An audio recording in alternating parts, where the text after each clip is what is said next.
के माध्यम से आप सभी को डेली करंट न्यूज़ प्राप्त कराएंगे। आप फोटोज के साथ न्यूज़ पढ़ेंगे। न्यूज़ में दिवस, राष्ट्रीय, अंतर्राष्ट्रीय, पुरस्कार, पुस्तक एवं लेखक, निधन, बैंकिंग एवं अर्थव्यवस्था, विविध साथ ही रेडियो न्यूज़ की हेडलाइन से भी आप रूबरू होंगे।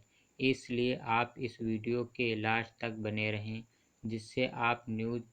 जिससे आपका न्यूज़ पोर्शन स्ट्रॉन्ग हो सके, आप एग्ज़ाम में सबसे अच्छे अंक प्राप्त करें। आप हरश्यामल सिविल इंजीनियरिंग चैनल को सब्सक्राइब करें ताकि आप सबसे पहले देखें मेरे वीडियो करंट अफेयर्स रिलेटेड।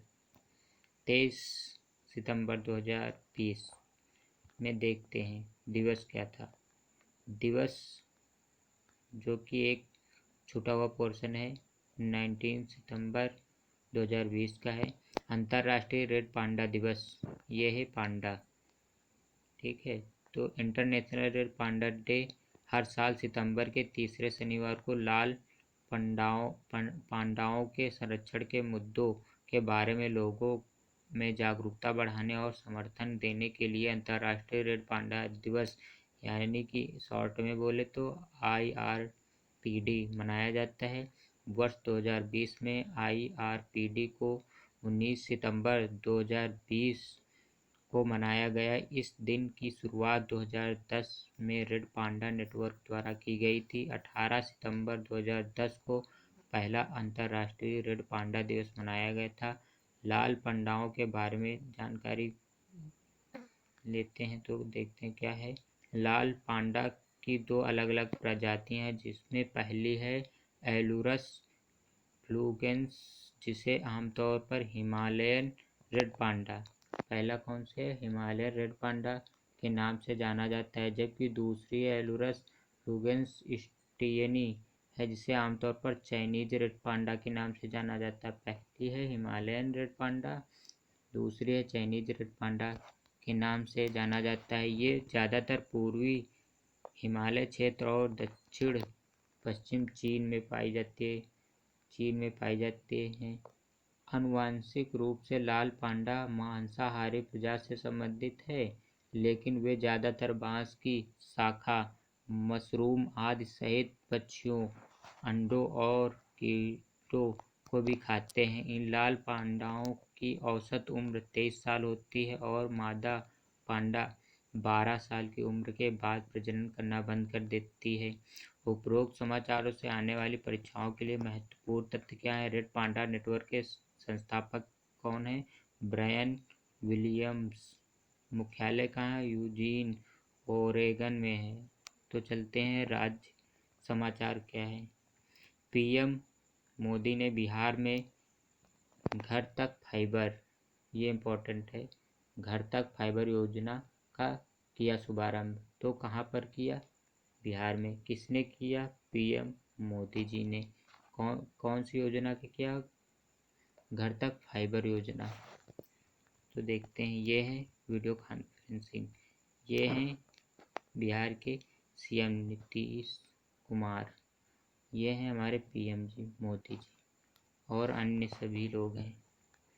प्रधानमंत्री नरेंद्र मोदी ने बिहार में 9 राजमार्ग परियोजनाओं और ऑप्टिकल फाइबर इंटरनेट सेवाओं का शुभारंभ किया।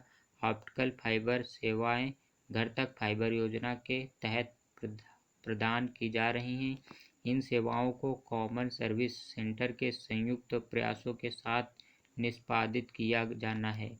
इस परियोजनाओं को घर तक फाइबर योजना के तहत इलेक्ट्रॉनिक्स और सूचना प्रौद्योगिकी मंत्रालय द्वारा क्रियान्वित किया जाना है। यह परियोजना राज्य के 45,945 गाँवों में जोड़ेगी और इस प्रकार डिजिटल क्रांति को बिहार के कोने कोने तक पहुंचाएगी। उपरोक्त समाचारों से आने वाली परीक्षाओं के लिए महत्वपूर्ण तथ्य क्या हैं। बिहार के मुख्यमंत्री कौन है? नीतीश कुमार। राज्यपाल फागू चौहान। इलेक्ट्रॉनिक्स और सूचना प्रौद्योगिकी मंत्रालय में राज्य मंत्री धोत्रे संजय शाम राव। बैंकिंग एवं व्यापार समाचार। HDFC बैंक ने की वीडियो KYC सुविधा की शुरुआत। HDFC बैंक ने अपने ग्राहकों के लिए वीडियो KYC, जिसको फुल फॉर्म है नो योर कस्टमर, सुविधा की शुरुआत की है। सहमति आधारित वीडियो KYC सुविधा एक सकुशल और सुरक्षित माहौल में खाता खोलने के प्रक्रिया के दौरान संभावित ग्राहक की पहचान प्रमाणित करने का एक वैकल्पिक तरीका है। भारतीय रिजर्व बैंक के निर्देशों के अनुसार वीडियो KYC पूरा होने पर यह KYC के बराबर है और ग्राहक इसके बाद सभी वित्तीय बैंकिंग उत्पादों के लिए योग्य होंगे। HDFC बैंक वीडियो KYC सुविधा चरणबद्ध तरीके से शुरू की जाएगी। पहले चरण में बचत और कॉर्पोरेट सैलरी और पर्सनल ऋण ग्राहक इस सुविधा का लाभ उठा सकते हैं। वीडियो KYC प्रक्रिया ऑनलाइन, सुरक्षित और एक त्वरित सुविधा है। ये बैंक अधिकारी और ग्राहक के बीच एक पेपरलेस, संपर्क रहित और रिकॉर्ड रखी गई बातचीत है। IDFC म्यूचुअल फंड ने शुरू किया SIP इन फिक्स्ड इनकम अभियान। IDFC म्यूचुअल फंड ने SIFI अथवा SIP इन फिक्स्ड इनकम नामक एक नया अभियान शुरू किया। SIFI नामक नया कैंपेन निवेशकों को सिस्टमैटिक इन्वेस्टमेंट प्लान्स के जरिए फिक्स्ड इनकम प्रोडक्ट में निवेश के फायदों के बारे में जागरूक करने के लिए शुरू किया गया है। SIFI बेहतर जोखिम समायोजित रिटर्न दिलाने में मदद करेगा और डेब्ट फंड SIP इक्विटी बाजारों में उच्च अस्थिरता के प्रभाव को कम करने में मदद कर सकता है, जिससे आवंटन को संतुलित किया जा सकता है। IDFC म्यूचुअल फंड की SIFI पहल का उद्देश्य निवेशकों को ये जानकारी देना है कि इक्विटी और डेट SIP का संयोजन ने कठिन समय में नेविगेट करने में कैसे मदद करता है। महत्वपूर्ण तथ्य हैं। समझौता देखते हैं। वोल्वो कार इंडिया ने लॉन्च किया वोल्वो कार फाइनेंशियल सर्विस के बारे में दिया गया, जो कि आप पढ़ सकते हैं। देखिए, मैं जूम कर देता हूँ। फिर उसके बाद है HCL और गूगल क्लाउड ने HCL के एक्टियन के लिए की साझेदारी का विस्तार करने की घोषणा। ये भी आप जूम करके पढ़ लीजिए, बहुत इम्पोर्टेंट नहीं है, फिर भी मैंने इंक्लूड कर लिया कि आप पढ़ सकते हैं। पुरुष सम्मान इम्पोर्टेंट है। PM मोदी ने चिकित्सा शिक्षा के लिए जीता IG नोबेल पुरस्कार। तो दिखाते हैं PM जी को। ये हमारे प्रधानमंत्री नरेंद्र मोदी को चिकित्सा शिक्षा के लिए वर्ष 2020 के IG नोबेल पुरस्कार के लिए चुना गया है। संस्था के मुताबिक उन्हें कोविड-19 महामारी के जरिए दुनिया को सीख देने की वैज्ञानिकों के अलावा राजनेता भी लोगों के जीवन को बचाने में अहम भूमिका निभा सकते हैं के लिए सम्मानित करने के लिए चुना गया। PM मोदी ब्राज़ील के जायर बोलोनसारो, यूनाइटेड किंगडम के बोरिस जॉनसन, मैक्सिको के अंद्रेस मैनुअल लोपेज ओब्राडोर, बेलारूस के अलेक्जेंडर लुकाशेंको, USA के डोनाल्ड ट्रंप, तुर्की के रेसेप तैयप एर्दोगन, रूस के व्लादिमीर पुतिन और तुर्कमेनिस्तान के गुरबंगुली बर्दी मोहम्मदोवेद के साथ इस पुरस्कार को साझा करेंगे। इसके अलावा भारत और पाकिस्तान की सरकार ने संयुक्त रूप से IG नोबेल शांति पुरस्कार 2020 जीता। खेल समाचार के बारे में देखते हैं। नोवाक जोकोविच ने जीता 2020 इटालियन ओलंपिक खिताब। ये हैं नोवाक जोकोविच ने अर्जेंटीना के डिएगो श्वार्ट्जमैन को 7-6, 5-3 से हराकर साल 2020 मेंस सिंगल इटालियन ओपन खिताब अपना करियर 5वां रोम खिताब अपने नाम किया। फिर उसके बाद कौन है? वहीं वीमेंस सिंगल में सिमोना हालेप ने चैंपियन कैरोलिन प्लिस्कोवा को 6-0, 2-1 से हराकर अपना पहला इटालियन ओलंपिक खिताब जीता। फिर उसके बाद है category name of the sport person. Men single खिताब कौन जीता है? नोवाक जोकोविच। वोमेन सिंगल का खिताब किसने जीता है? Simona Halep. ठीक है। निधन के बारे में देखते हैं। असम म्यूजिशियन विभू रंजन चौधरी का निधन हो गया था। ये हैं विभू रंजन चौधरी। असम के जाने माने संगीतकार हैं। कौन? विभू रंजन चौधरी का निधन। संगीत निर्देशक के रूप में उनकी पहली फिल्म 1987 में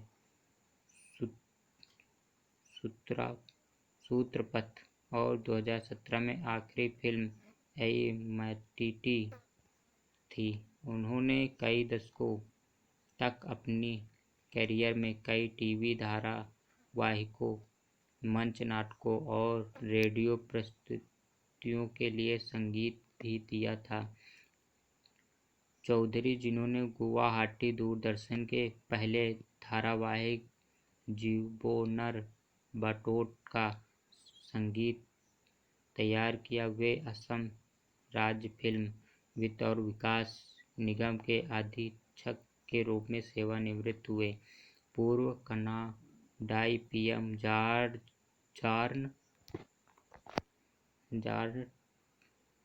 टर्नर का निधन हुआ। कहाँ के पूर्व कनाडाई हैं? ये हैं हमारे कनाडा के पूर्व प्रधानमंत्री जॉन टर्नर का निधन। उन्होंने 1984 में केवल 79 दिनों के लिए प्रधानमंत्री के रूप में कार्य किया था, जो कनाडा के इतिहास में प्रधानमंत्री के रूप में दूसरा सबसे छोटा कार्यकाल है। उनका जन्म 7 जून 1929 को रिचमंड, इंग्लैंड में हुआ था। जॉन टर्नर ने 1968 से 1972 तक प्रधानमंत्री पियरे ट्रूडो की कैबिनेट में न्याय मंत्री के रूप में सेवा की, जिसके दौरान उन्होंने संघीय अदालत का निर्माण किया तथा 1960 के दशक में समलैंगिकता के अपराधीकरण और अन्य सुधारों में गर्भपात के खिलाफ बचाव किया। उन्हें 1994 में ऑर्डर ऑफ कनाडा दिया गया था। नेपाल के महान पर्वतारोही आंगरीता शेरपा का निधन। ये इम्पोर्टेंट है क्योंकि नेपाल से पर्वतारोही हैं, इसलिए ये इम्पोर्टेंट इनके बारे में पूछा जा सकता है पेपर से। वो भी हमारे पड़ोसी देश के हैं। माउंट एवरेस्ट पर 10 बार चढ़ने वाले पहले व्यक्ति नेपाल के आंगरीता शेरपा का निधन। 10 बार, इसलिए इम्पोर्टेंट है। पहले व्यक्ति नेपाल के थे। उन्होंने 1983 से 1996 के बीच दुनिया के सबसे ऊंचे पर्वत पर कई बार फतह की है और बिना ऑक्सीजन सिलेंडर के। ये थे और इम्पोर्टेंट, बिना ऑक्सीजन। अभी तक जो लोग जाते हैं ऑक्सीजन लेकर ही जाते हैं, इसलिए उन्हें अपने चढ़ाई कौशल के लिए स्नो लियोपार्ड के नाम से भी जाना जाता है। ये इम्पोर्टेंट भी है, ये नेम पूछा जा सकता है या इसी नेम से क्वेश्चन दे दिया जाएगा। दिग्गज पर्वतारोहण को बिना ऑक्सीजन का उपयोग किए 8,848 मीटर ऊंचे माउंट एवरेस्ट पर सबसे सफल आरोही के लिए एक प्रतिष्ठित गिनीज वर्ल्ड कार्ड प्रमाण पत्र से सम्मानित किया गया था। इसके अलावा गिनीज वर्ल्ड रिकॉर्ड ने उन्हें दिसंबर 1987 में बिना ऑक्सीजन का उपयोग किए सर्दियों में एवरेस्ट पर चढ़ने वाले पहले व्यक्ति के रूप में भी मान्यता दी गई। विविध समाचार का भारत ने मालदीव के साथ मिलकर शुरू की पहली सीधी कार्गो फेरी सेवा। कहाँ से कहाँ तक किया है, यानी भारत ने मालदीव तक ही किया। भारत और मालदीव द्वारा दोनों देशों के बीच व्यापार को बढ़ावा देने के लिए 21 सितंबर 2020 को पहली बार सीधी कार्गो फेरी सेवा की शुरुआत की गई है। मालवाहक नौका सेवा मालदीव के कुल्तुहु, फूसी और माले बंदरगाहों को भारत के तूतीकोरिन और कोच्चि बंदरगाह के साथ जोड़ेगी। ये पहल लागतों में कटौती करने और दोनों देशों के बीच माल परिवहन में लगने वाले समय को कम करने में मददगार होगी। भारत और मालदीव के बंदरगाहों को जोड़ने के लिए शिपिंग कॉरपोरेशन ऑफ इंडिया द्वारा संचालित कार्गो फेरी वेसल एमसीपी लिंच का उपयोग किया जाएगा। महत्वपूर्ण है। फिर उसके बाद 13वां क्वेश्चन है, फेस्टिवल डेस्टिनेशन अर्थ ईस्ट 2020 के लोगो और गाने का हुआ अनावरण। केंद्रीय मंत्री डॉक्टर जितेंद्र सिंह ने एक वीडियो कॉन्फ्रेंसिंग के माध्यम से festival destination north east 2020 the emergency delightful destination के लोगो और गीत का अनावरण किया।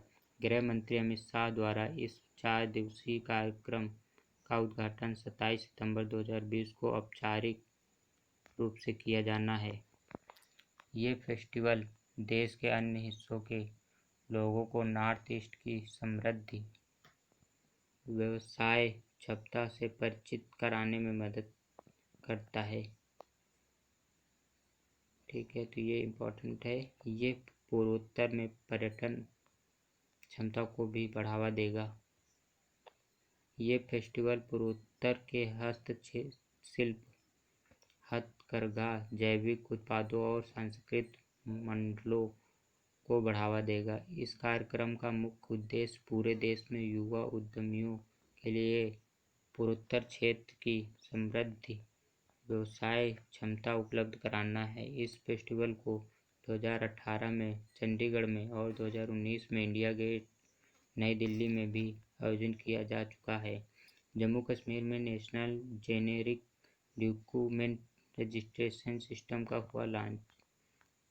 जम्मू कश्मीर के उपराज्यपाल मनोज सिन्हा ने केंद्र शासित प्रदेश के लिए national generic document registration system launch किया।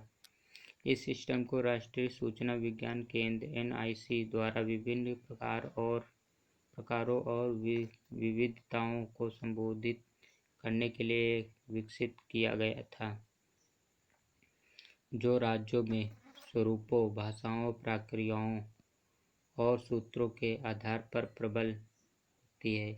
सॉफ्टवेयर प्रवर्तन एजेंसियों और आम आदमी दोनों के लिए सूचना और डेटा तक कहीं भी पहुंच को सक्षम बनाएगा। यह प्रणाली अब तक 3 राज्यों पंजाब, राजस्थान और महाराष्ट्र में अपनाई जा चुकी है। साथ ही 6 और राज्य और केंद्र शासित प्रदेश जैसे अंडमान और निकोबार द्वीप समूह, गोवा, बिहार, मणिपुर, झारखंड और मिजोरम प्रणाली अपनाने की ओर बढ़ रहे हैं। National generic document registration system को डिजिटल इंडिया लैंड रिकॉर्ड्स आधुनिकीकरण कार्यक्रम के तहत विकसित किया गया था। यह है डेस्टिनेशन नॉर्थ ईस्ट की डिटेल पूरी आप पढ़ सकते हैं। इसके तहत आत्मनिर्भर भारत अभियान को बढ़ावा मिलेगा। फिर ये है रेडियो न्यूज राष्ट्रीय, जो कि आप पढ़ सकते हैं। ये बहुत इम्पोर्टेंट नहीं दिया गया है, सिंपल है, तो आप पढ़ सकते हैं। इसमें भी कुछ खास नहीं दिखाई दे रहा हमको। हाँ, इसमें है खेल जगत में। IPL क्रिकेट में आज राजस्थान रॉयल का मुकाबला चेन्नई सुपर किंग से नोवाक जोकोविच ने जीता। इटालियन ओपन टेनिस प्रतियोगिता का सिंगल खिताब अमेरिकी ओपन टेनिस टूर्नामेंट में डोमिनिक टीएम ने अलेक्जेंडर ज्वेरेव को हराकर पुरुष सिंगल का खिताब जीता। बस ये इसमें इम्पोर्टेंट है। राज्यसभा न्यूज ये हैं जो कि बहुत इम्पोर्टेंट इसमें भी नहीं दिया गया है। तो आपको इस वीडियो को देखने के लिए थैंक यू। आप इस तरह के वीडियो देखने के लिए आप सब्सक्राइब करें इस चैनल को, लाइक करें और शेयर करें। आपको डेली करंट अफेयर्स न्यूज इसी तरीके से मिलता रहेगा। तो आप सब्सक्राइब करें, लाइक करें, शेयर करें, इससे मुझे मोटिवेट मिल सके और मैं अच्छा से अच्छा वीडियो और इधर से जो न्यूज़ प्राप्त करता हूँ और इसमें इंक्लूड करता हूँ उसकी ऊर्जा बनी रहे। आपके सब्सक्राइब करने से ही मोटिवेट होता रहूँगा। तो थैंक यू।